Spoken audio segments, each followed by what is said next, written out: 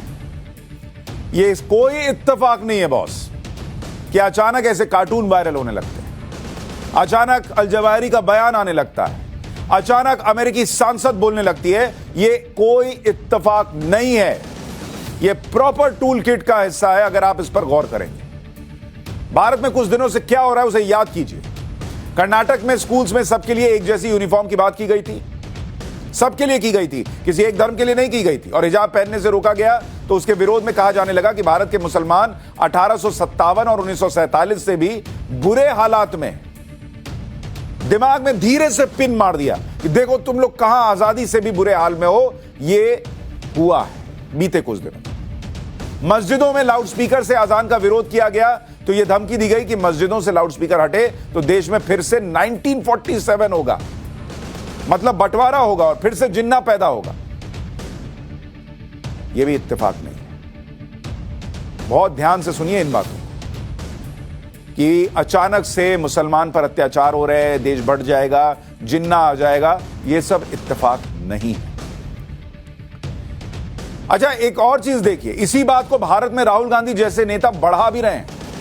वो जो ट्वीट आया कि भारत में मुसलमानों का नरसंहार रोको, उस पर राहुल गांधी ने कुछ नहीं कहा, लेकिन राहुल गांधी ने यह जरूर कहा भाई, वो अक्सर ये ट्वीट करते ना कि देश में नफरत की राजनीति हो रही है।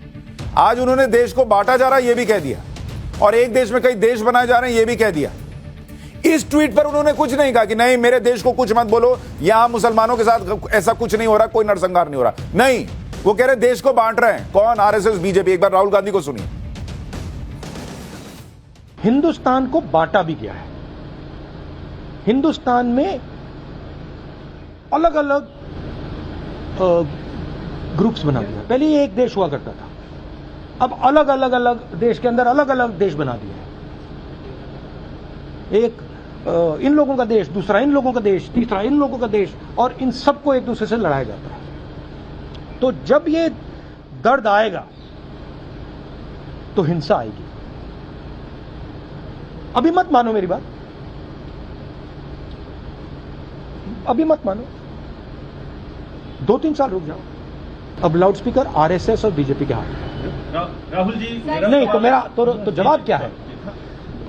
जवाब यह है कि इस कंट्रोल को बाईपास कैसे किया जाए।